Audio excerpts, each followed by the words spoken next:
Stewart-Haas Racing is looking to potentially sell at least 2 charters in 2025, and NASCAR acknowledges that we have a major problem with the short track package. What's going on, guys? It's Daniel, and welcome back to the video. We got some NASCAR and other motorsports stories discussed here today on the channel. Let's go ahead and just jump straight on those really quickly. We're first going to take a look at a ton of paint schemes that have been revealed over the course of the last couple days. Let's go ahead and just jump straight into them.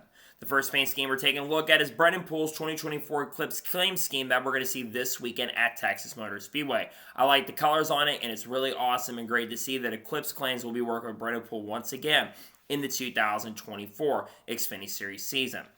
The next paint scheme we're taking a look at is Tanner Gray's 2024 Operation 300 scheme that we're going to see this weekend at Texas Motor Speedway. Solid scheme, in my opinion. Colors look pretty cool. Overall, it does look pretty solid and good, in my opinion. The next paint scheme we're taking a look at is Daniel Dye's 2024 BP Auto Parts scheme that we'll see in the Xfinity Series race at Texas Motor Speedway. Decent scheme, in my opinion. Not the greatest in the world, but good to see him have a new sponsor for this weekend. The next paint scheme we're taking a look at is Anthony Alfredo's 2024 Botticelli Food scheme that we're going to see this weekend at Texas and a couple of races throughout the year. Solid scheme, in my opinion. Not fantastic, but I think it's a decent paint scheme for sure. The next paint scheme we're taking a look at is Stuart Friesen's 2024 Chili scheme that we're going to see this weekend at Texas Motor Speedway.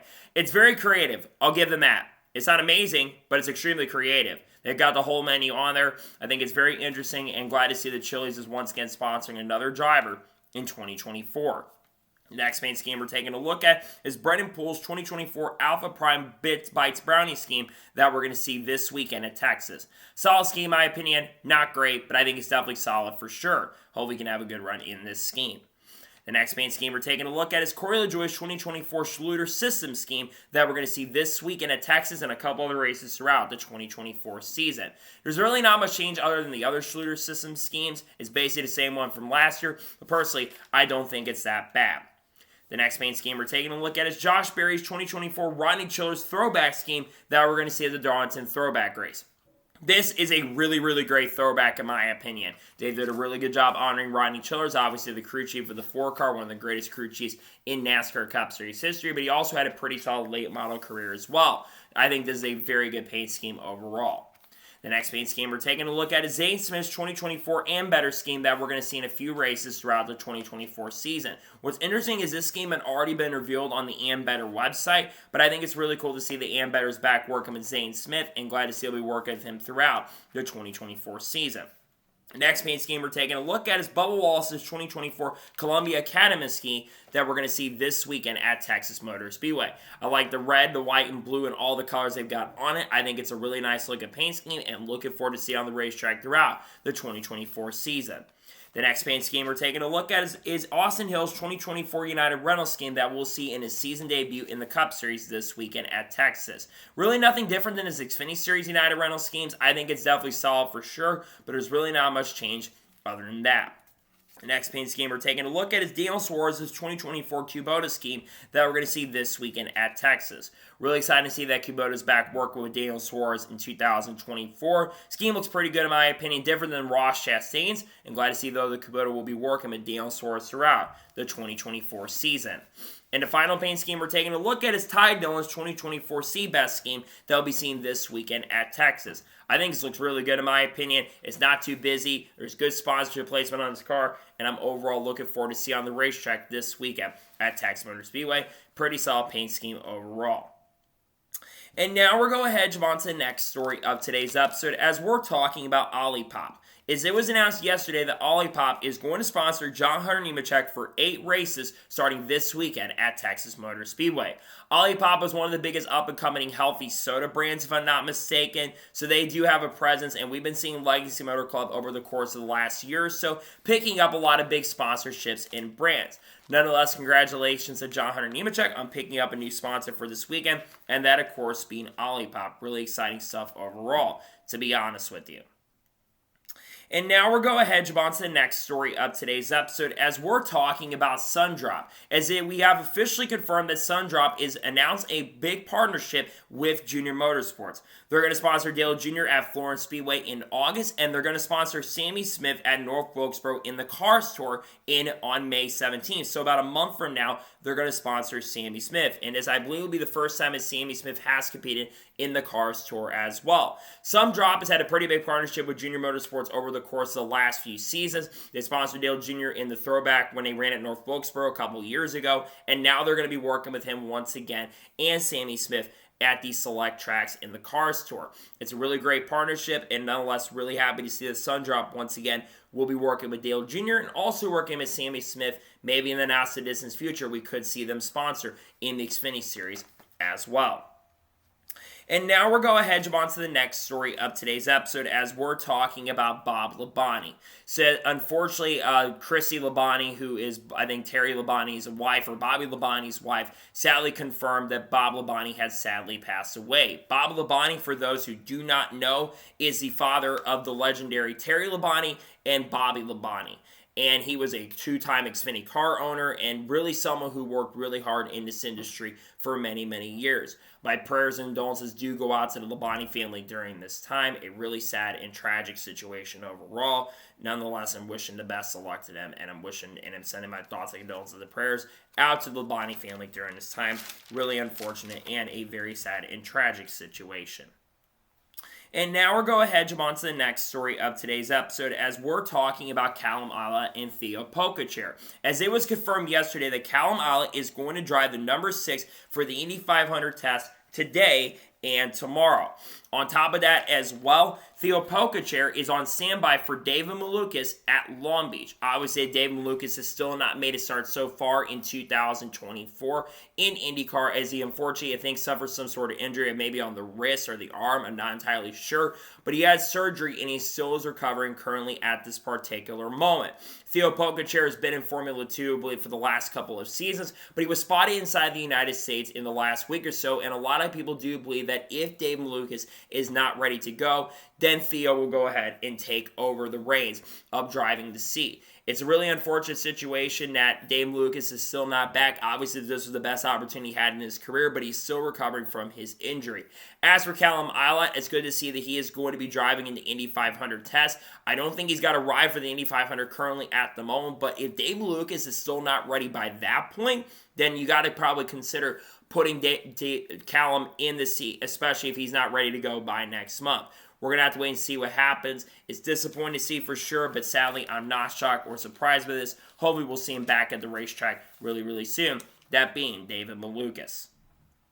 And now we're going ahead, jump on to the next story of today's episode as we're talking about Stephan Parsons. As it was announced on Monday that Stephan Parsons will once again drive the 75 for Henderson Motorsports this weekend at Texas Motor Speedway. Stephan Parsons made select starts so far in 2024. I think he ran a couple weeks ago at Bristol Motor Speedway, and he's had some pretty decent performances so far in 2024. While not as good as Parker Kligerman's been, he's been up front in a couple races inside the top 20 and maybe even contending for top 15 throughout the season as well. We'll see what Stephan Parsons can do. Obviously, they're not going to have to worry about making or missing the show, considering the fact that they're locked into the race at this point because no one's going home. We'll see what Stephan Parsons can do. I think he's got about another 5 or 6 races maybe scheduled for the rest of the season. We'll see how many more races he runs, but nonetheless, Stephan Parsons is back to drive for Henderson Motorsports at Texas Motor Speedway. Glad to see him getting the chance and opportunity to once again work with them in 2024.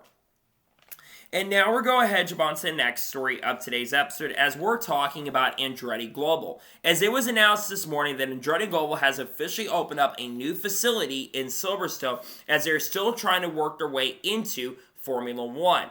Obviously, Andretti have been denied by F1 or the FOM.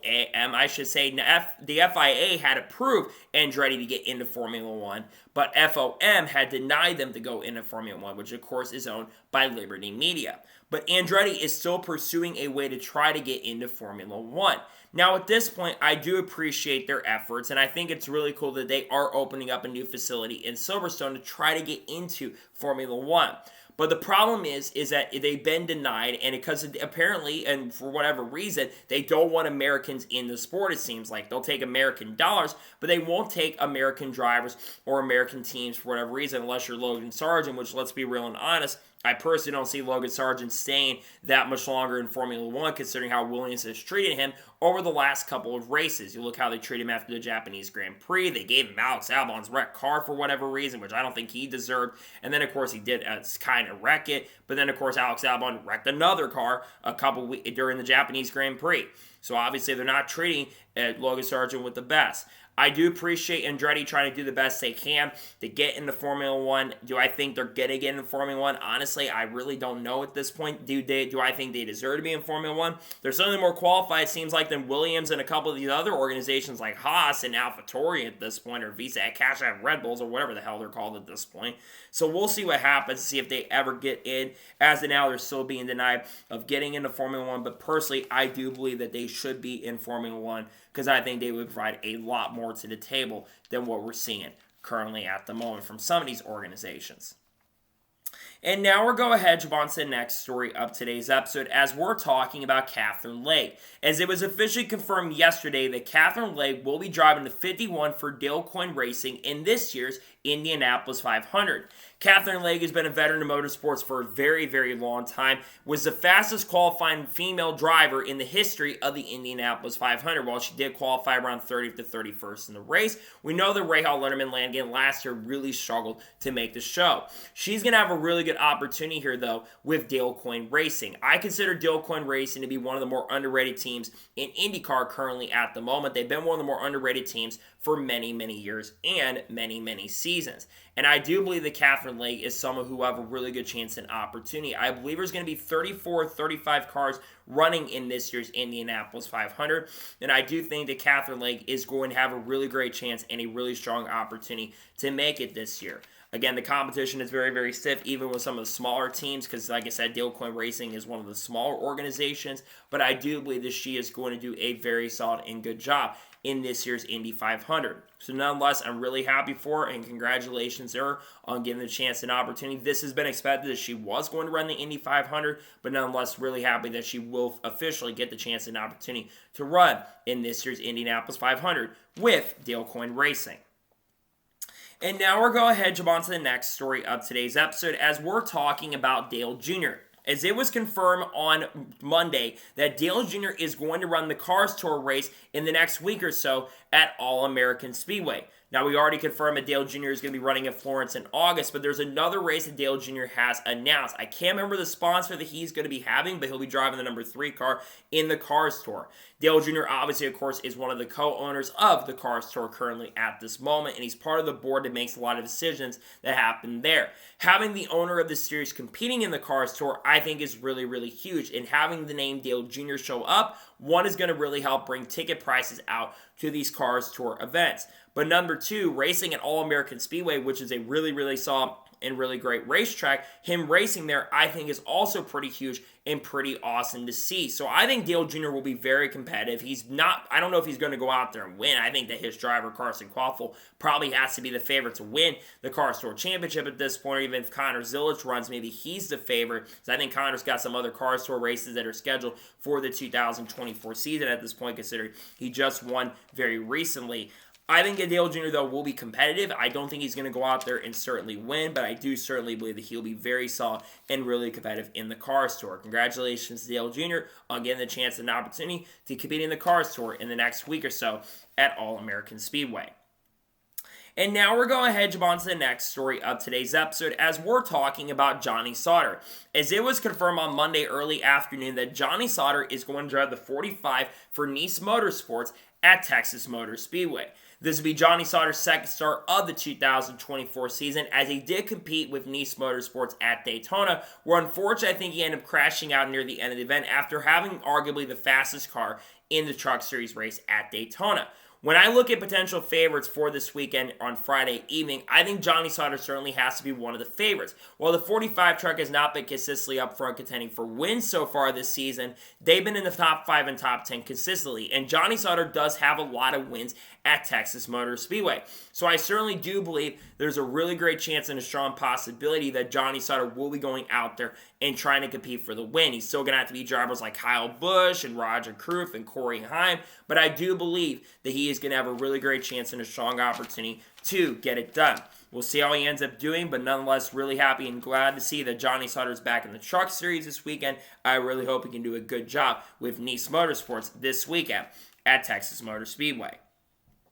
And now we're going to jump on to the next story of today's episode as we're talking about Jordan Taylor. As it was confirmed on Monday late afternoon that Jordan Taylor will be driving the Garage 56 Trackhouse entry at Austin this upcoming week. Of course, this weekend is a MotoGP race in Austin, and NASCAR confirmed that Trackhouse is going to be doing a demonstration lap with Garage 56. Confirming there's a really good chance and possibility that if Garage 56 is able to come back in 2024 for this year's Le Mans 24 Hours, which certainly I think with them doing this, they're probably going to end up doing it once again in 2024. I think that they probably will have Jordan Taylor as one of the drivers because there was a lot of rumors that Jordan Taylor was one of the drivers that they were considering to put behind a wheel the Garage 56 entry. Obviously, he became the driver coach for this team, but for Mike Rockefeller, Jenson Button, and Jimmy Johnson. Obviously, Jenson Button, with him going to be competing with Porsche Penske more than likely in this year's Le Mans 24 Hours. That more than likely is not going to be happening, but you're going to, of course, have potentially Jordan Taylor get the chance and opportunity. And then you think about the other outside possibilities, which again, drivers like SVG, Ross Chastain, Daniel Suarez are not going to be available because they're going to be competing, I think, maybe at Sonoma Raceway, if I'm not mistaken, or at Iowa Speedway during that weekend, so they won't have the chance and opportunity to go out and race there. But again, I'm really happy to see that Garage 56 is back once again. I think Garage 56 being a series, I think is really, really huge.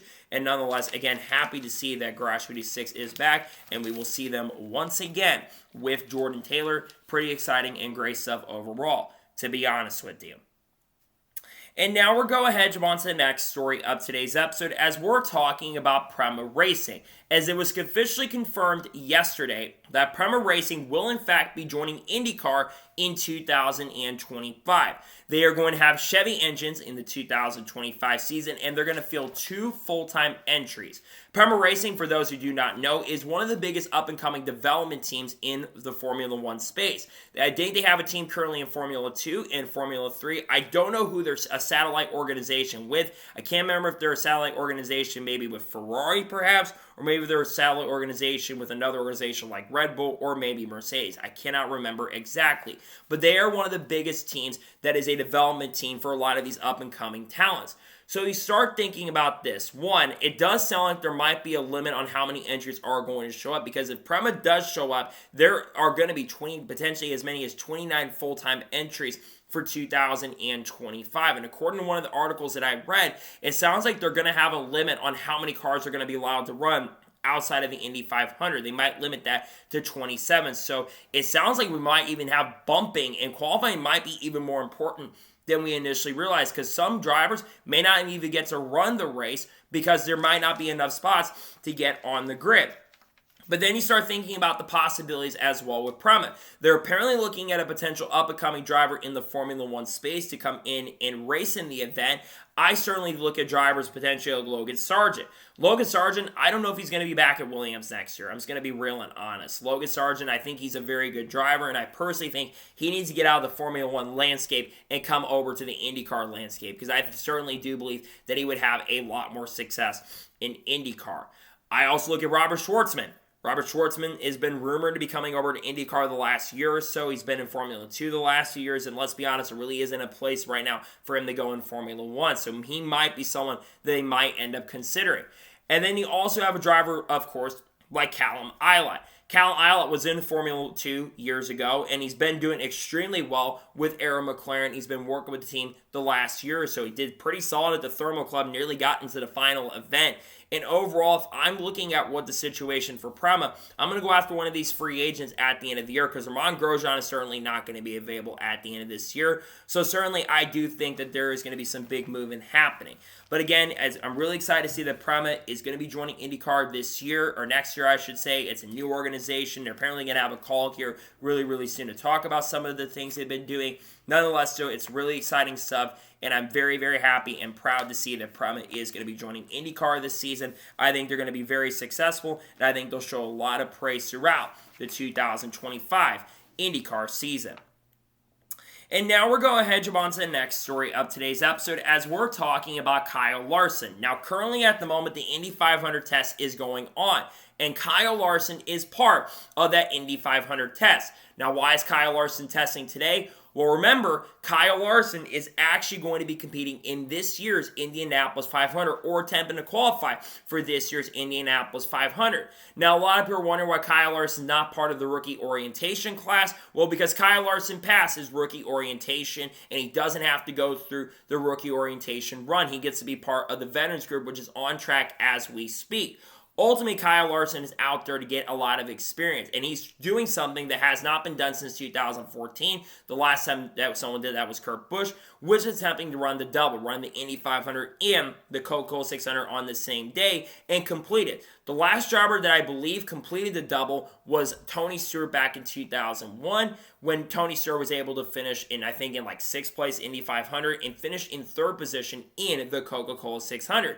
And I think that Kyle Larson, how much talent he has as a race car driver, I do think that Kyle Larson is going to have a really strong chance and a great opportunity to complete that this season. He's going to be very competitive, and I think he certainly will be very strong in the test. He's going to be with Aaron McLaren.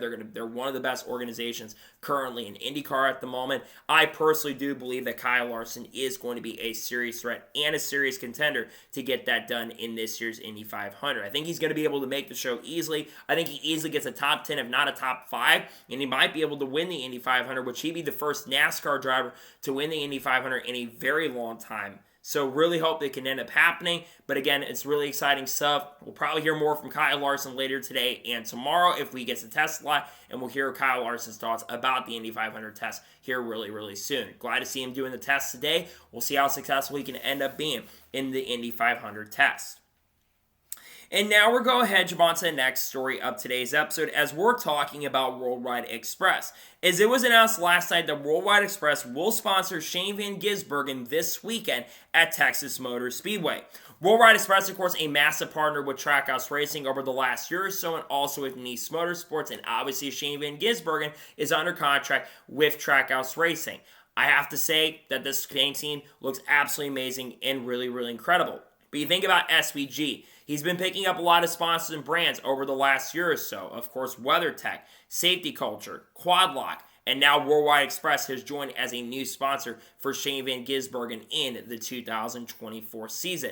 And in general, when I do look at Worldwide Express, they are a big company, and I would imagine that they're probably not just going to be sponsoring him for Texas this weekend. They're probably going to sponsor him for other races throughout the 2024 NASCAR Xfinity season.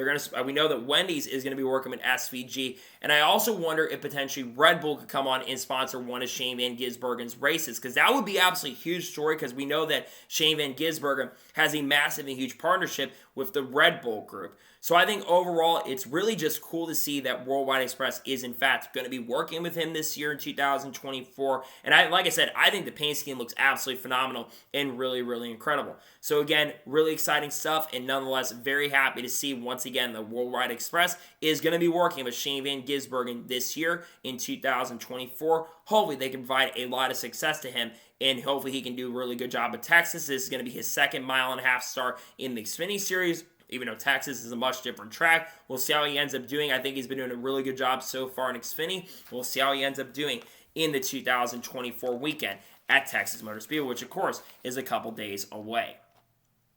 And now we're going to jump on to the next story of today's episode as we're talking about the Martinsville TV ratings. Now, with the Women's Championship game happening, a lot of people are wondering how the TV ratings were going to be for the Cup Series race at Martinsville. And actually, they are surprisingly pretty good.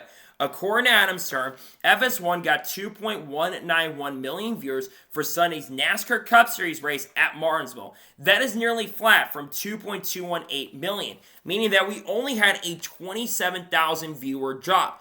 Considering that you had the women's championship game that was going on at the same time, which, by the way, that drew in an average of 18.3 million viewers, which is a record for the women's championship game. Obviously, because of how huge of a name Caitlin Clark is, with her being basically one of the biggest phenoms in college sports history at the moment. There's no shock as far as I see that the ratings were down just a little bit. And obviously, everybody knows that the short track racing has not been great. We're going to talk about that here in just a little bit.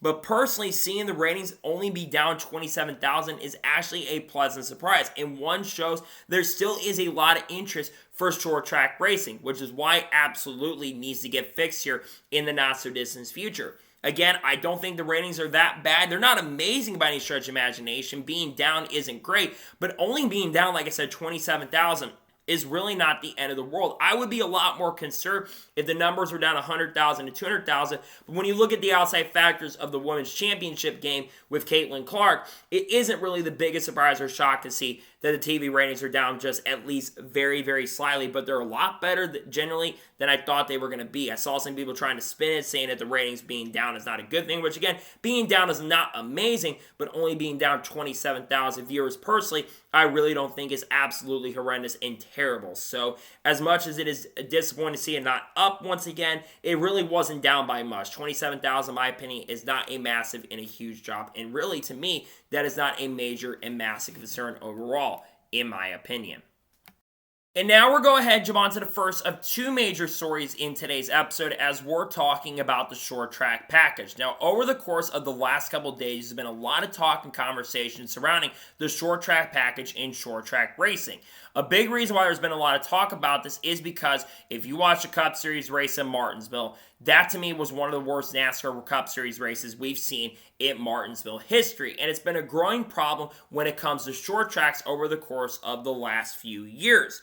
Denny Hamlin actually spoke on this on his podcast, and he basically said that if NASCAR does not do anything to fix this problem, and if they don't make any sort of changes to this next-gen car going forward, then we're basically going to deserve what we have coming in the consequences that we are going to suffer as a sport. We need to make drastic changes. He said that he tried to move Austin Cindric out of the way at Martinsville, and he couldn't even pass him. He basically couldn't do anything about it. Then I saw a data chart that came out from Auto Racing Analytics, and it basically showed that everyone was running the same speed, and everyone was separated by like 1 or 2 tenths, and there was no fall between the top 15. But NASCAR has actually acknowledged they do have a problem with the short tracks. Alan Sawyer was on a Sirius 7 NASCAR radio yesterday, or the last couple of days, and he acknowledged that they are not naive to the situation, and they are going to be working with Goodyear to go and fix the problem. So they are talking to Goodyear, and according to what they have said, they are going to try to find a way to develop the tire they kind of had at Bristol Motor Speedway and bring it to tracks like Martinsville, bring it to tracks like Richmond, bring it to tracks like that. I will give NASCAR the benefit of doubt, and I will give NASCAR a lot of props for at least admitting that they do have a major problem on the short tracks. That's the first step to going ahead and fixing your problem, is finding a way to try ahead and fix the problem. But now you have to figure out how to fix it. This short track package in this car on short tracks is absolutely horrendous. We know the intermediate racing is great, but the short track racing, or not even the road course racing in particular, has been very underwhelming and has not been very good over the last couple of years. So what are the solutions to fix the short track racing? Well, I think there's 5 or 6 major things you're going to have to do to fix the problem. First thing is increasing horsepower. I've been saying this in a lot of videos on this channel, but I think one of the big things that you need to do is increase horsepower in this car. I know that NASCAR's been hesitant because there's new rumor reports of potentially new manufacturers coming in, but personally, I'd rather see the racing product be better before we add a new manufacturer in the sport. If you get the horsepower up, you're going to have the opportunity to make the racing a lot better on the short tracks, because 670 on a short track is not enough in my opinion. So getting more horsepower in the car will be the first step. Step number 2, fixing the tire, getting rid of shifting altogether. This car, we never used to talk about shifting on short tracks until we got to the next-gen car. NASCAR was supposed to test a new transaxle that was supposed to, in general, for the most part, get rid of shifting. We still have this shifting problem going on. And we scrapped it all together in December. We're supposed to get rid of shifting altogether, and NASCAR scrapped that all together. To me, getting rid of shifting is the next big thing. Clint Bowyer's even suggested it. If you get rid of shifting, that will fix a lot of the problems with the short track racing. Number 3, and it's going to count 2 things. Things go with tires. Number 3, tires need to be smaller. The tires are way too big on this car. They're 18-inch tires. Joey Logano even suggested that the tires need to be smaller. They need to go back down to 15-inch tires, like they had in the old car, and still have single lug nuts, but make the tires smaller, because the cars are way too in the track, and it creates way too much grip. That would be the third thing that I would absolutely do. Number 4, there needs to be more tire fall off. If they could bring a tire like the wet weather tire that we've seen, maybe go ahead and try that, which again, NASCAR's looking at the tires first to try to fix that problem. I think getting a tire that wears a lot quicker like it did at Bristol would absolutely be the way to do it. But again, Bristol's different because they run the mile-and-a-half package. Maybe run the mile-and-a-half package. Maybe that's something you could probably do. I don't know at this point. But the 5th and biggest thing is the size of the car. The bigger, because it's a big issue with Formula 1 as well, and Real Radman really brought up a great point on this. But basically, you need to have a car that isn't as big. They need to make the cars smaller. Maybe redesign it a little bit to where there's not as much dirty air, because the bigger the car is, the more dirty air that is going to go ahead and come into play. They need to make this car smaller than it currently is. I think right now it is too big, unfortunately. In general, there have to be a lot of changes fixed, because right now, if they don't fix this problem with the short tracks, short track racing is going to go away. And that just fundamentally is not something that is going to be good for the sport if we get rid of short tracks altogether. There's a lot of reports that Richmond is more than likely going to lose a day at the end of this year. We don't know what's going to happen in North Wilkesboro. A lot of people want it to be a points-paying race, but it's the All-Star race once again. They're still working on the Auto Club short track, and still they have not finished and gotten the Auto Club short track completely done at this point. Overall, there's a lot of things that need to be fixed on this next-gen car on the short tracks. I think they've got a great system for the intermediates right now. The intermediate racing is absolutely phenomenal and incredible, but you've got to get these short tracks fixed. Eric Eastep said it best in his video. Save the short tracks. We saw the sign that he put up. We need to save the short tracks, because if we don't do something about this now and we don't make move now and we just sit here and wait, short track racing is going to go away altogether. And if for this sport to succeed, we cannot have that. It needs to be fixed immediately, and it needs to be fixed relatively as soon as possible. Otherwise, I think the sport is going to be in a bad position going forward. So I really hope that NASCAR freaking listens and goes ahead and makes the necessary changes that are going to be needed to fix the sport. Hopefully NASCAR goes ahead and fixes these issues. And now we're going ahead and jump on to the final major story of today's episode, as we're talking about Stewart-Haas Racing once again. Now, there has been a lot of talk and chatter surrounding Stewart-Haas Racing throughout the 2024 season up to this point for multiple reasons. One, there's been a lot of rumors they could be selling charters at the end of 2024. And the other big thing that's been talked about is the fact that they could switch manufacturers at the end of 2024 as well. But the big story going around is the fact that they might be selling charters. And according to Door Bumper Clear, Stewart-Haas Racing is expected to sell as many as 2 charters by the end of the 2024 season. They're not just going to sell one, it sounds like. It sounds like they might be downsizing to a 2-car organization in 2024. According to Door Bumper Clear also, it sounds like that the number, how much the charters are going to cost, might be lower, and it sounds like that Gene Haas in general might be getting out of the organization at the end of this year, if what is being reported by Door Bumper Clear is absolutely accurate and true. Obviously, we talked about this over the course of the last few days, and we did a silly season update not too long ago on this channel, only back on Saturday, discussing that Stewart-Haas Racing is looking to potentially sell as many as 2 charters at the end of this year. Why? Well, you look at Stewart-Haas Racing performance. There's a lot of heavy rumors going around that Stewart-Haas Racing will not be a Tier 1 organization in 2025. And I think Door Bumper Clear mentioned this on the podcast as well, that it sounds like that Stewart-Haas Racing is no longer a Tier 1 organization anymore. So we'll talk about the teams in just a second who could be in the running to pick up a charter at the end of this year, some or other organizations that could sell charters as well. But who will be at SHR next year and who will be gone? You can make a case for all 4 drivers at SHR, that being Chase Briscoe, Ryan Preece, Noah Gragson, and Josh Berry. Let's begin with Chase Briscoe. Chase Briscoe, in my opinion, is probably the best driver that Stewart-Haas Racing has currently at the moment. And he's the highest in the points as well. And that fact, he's basically on the border of getting in the playoffs currently at the moment. But what we do know about Chase Briscoe is right now that he is in a contract year with Stewart-Haas Racing, which is a little bit surprising considering the fact that we all thought that Chase Briscoe had signed a long-term deal. So Chase Briscoe is in a contract year. Now, if I was SHR, I'd sign a multi-year deal with him currently at the moment. But right now, I don't know if they're going to do that. We'll have to wait and see, especially with them more than likely leaving their Tier 1 deal. That might cost Chase Briscoe to leave because if I'm not mistaken, Chase Briscoe is under contract with Ford at this particular moment. Then you have Josh Berry. Josh Berry's driving the 4 car. He, of course, works at Ronnie Childers currently at the moment right now. So he's working with him, and Josh has had some decent performances so far. He's been up front a lot more consistently the last few weeks, especially on the short tracks. We'll see how the rest of the year goes. But he's been doing an okay job so far. Then you've got Ryan Preece. Ryan Preece drives the 41 car. Obviously, I think he's the first one absolutely going to be on the chopping block regardless if SHR sells 1 or 2 charters, because Ryan Preece currently at the moment has been probably the least performing driver at SHR the last year or so, but he does have a lot of experience and he's part of the Kevin Harvick Incorporated, so that might help him stay in the organization. And then finally, you have Noah Gragson. Noah Gragson has absolutely been performing so far in 2024, and I think he's been doing overall a pretty solid and good job this year, all things considered. And if not for the penalty he received, he'd be in the top 25 in points right now.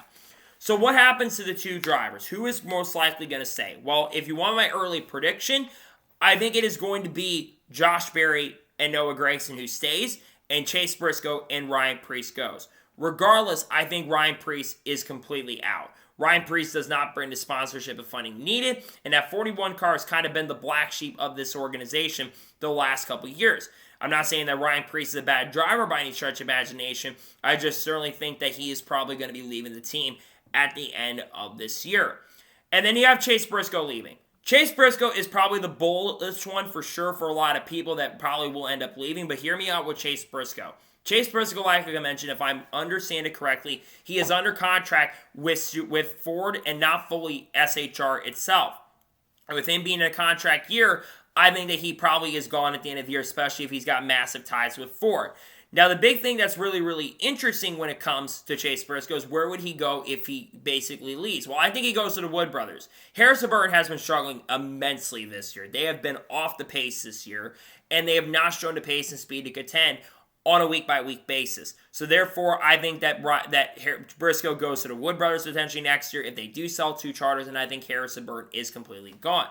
And another big reason why I think they're going to be selling charters as well as transition to that, is because they don't have the sponsorship. They could have gotten also drivers like potentially, who knows, Kyle Busch and Kyle Larson were in the running for a seat at SHR a few years ago. That didn't end up happening. They could have gotten Michael McDowell, Zane Smith, maybe Haley Deegan or Matt DiBenedetto. They could have gotten all those drivers, and even, of course, Todd Gilliland's name been mentioned, even Harrison-Burton been mentioned, but none of those drivers went over there, which is why they're likely going to sell those charters. So I think SHR, nonetheless, is going to sell too. Now, what organizations are in the running for the SHR charters? I think there are 6 or 7 teams, realistically, that are in the running for them. You have 2311 Racing. 2311 Racing is no secret. They want to expand their program in 2025. They want to be a 3 or 4 car team as early as the next couple seasons. They're currently 2 full-time cars, and they have the 50 car that's running a select number of races. 2311 Racing, like I mentioned, wants to be a 3 or 4 car organization. Obviously, charter negotiations need to go through and get done, but I think that 2311 Racing absolutely is one of the big teams that is in the running to expand. And they've got a lot of drivers in the pipeline in Toyota that are ready to move up. Chandler Smith, who's been doing an amazing job so far this year in 2024 in Xfinity. He is the championship favorite. You then, of course, have Corey Heim. Corey Heim is a reserve driver for Legacy and 2311 Racing, so I think that that is a team that may be looking to expand next year. And also, you've got Kurt Busch and even Carl Edwards, if he ever wanted to come out of retirement, maybe he would go there. Then you have Trackhouse Racing as a second team. Trackhouse Racing absolutely wants to expand. They are the team that absolutely is the most likely to expand next year, and I think they're one of the teams in the running for one of these charters. They have a lot of drivers in their pipeline. They've got Ross Chastain in the one. He's not going anywhere. You've got Daniel Suarez who's in a contract here, but I certainly think he's got a chance of staying. You then, of course, you have a couple other drivers that are in the running, like Shane Van Gisbergen, who's been doing really good in Xfinity so far with 2 top 10s. Should be 3, let's be realistic, and has been in the top 15 for the most part in all but 2 races, and only should have 1 finish outside the top 20 right now. Should have gotten a top 5 finish at Coda and probably should have won the race. And then you got Connor Zilic, who in my opinion has been doing a great job in the lower series, but probably won't be in Cup next year. And then obviously you do have potentially even Zane Smith, who could be integrated full-time in the Trackhouse Racing next season. And then, of course, you absolutely have other organizations like Junior Motorsports, who was another organization that might be looking to pick up one of these charters. Do I think that Junior Motorsports absolutely could be in the running? They do want to go Cup racing, but the problem is the charters have been a big thing. But if the money is dropping like it's been rumored and said that could end up happening, I do think that Junior Motorsports could be in play to pick one up, because I think Junior Motorsports personally would be a team that I would love to see move up to the Cup Series. You've got RFK Racing as well. RFK Racing, they want to expand. The first big goal for them, while they want to go to IMSA, because we know they've been spotted at Sebring and IMSA, they want to expand into the Cup Series next year and want to expand another car. And I think that you got the Safe 60 car. This could be an opportunity for a driver like Haley Deegan or Matt Benedetto. That certainly could be a possibility. Or maybe even Chase Briscoe could go here in a third RFK car. Maybe Harrison Burke could go here next year. That certainly could be a possibility. You then, of course, have Colleague that might downsize, and that could be where Trackhouse gets one of their charters. But Colleague, I think, is going to potentially downsize next year. They don't have drivers to bring they have a lot of drivers to bring sponsorship, but they don't have a lot of drivers that are absolutely great at the team, because they've lost Allmendinger full-time in Cup, and I think they're going to downsize as well. And then, of course, have like Legacy Motor Club that could expand next year. And you've also got some other teams that may be looking to expand in Cup, like RCR as well. It's going to be very interesting to see what teams decide to expand and what teams decide to downsize. If you want my prediction, I think that Trackhouse is going to get one of the SHR or Colleague Racing charters regardless. Trackhouse needs room and they need drivers in their program for next year. And I think Trackhouse will absolutely expand in the 2025 season. I think that absolutely is no doubt going to happen. I think 2311 will probably be the other one that picks up the charter. I think they're in the running to pick up a charter next year as well. So it's going to be interesting to see what happens, and we'll see what teams and organizations decide to expand in 2025. So that is going to be today's NASCAR news and motorsports news video.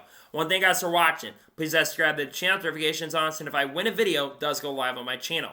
Follow me on Twitter, Facebook, and Instagram, and support on Patreon as well. Links go below that, and comment your thoughts below on today's video. Who do you think picks up the SHR charters? Let me know your thoughts in the comments below. And who do you think remains at SHR next season? Let me know your thoughts in the comments below. Later today on the channel, I'll have the NASCAR Xfinity Series race picks for Texas Motor Speedway. Tomorrow on the channel, we'll have the Cup Series race picks for Texas. And if any major news breaks tomorrow, there should be a video coming out. Friday, there might be a NASCAR news video. If not, I might have a video on 10 drivers who could join the Cup Series next year in 2025. That might be a video that's coming out on Friday. Then we'll have a lot of other content dropping over the course of the next couple of days as we get you guys set up for Texas Motor Speedway.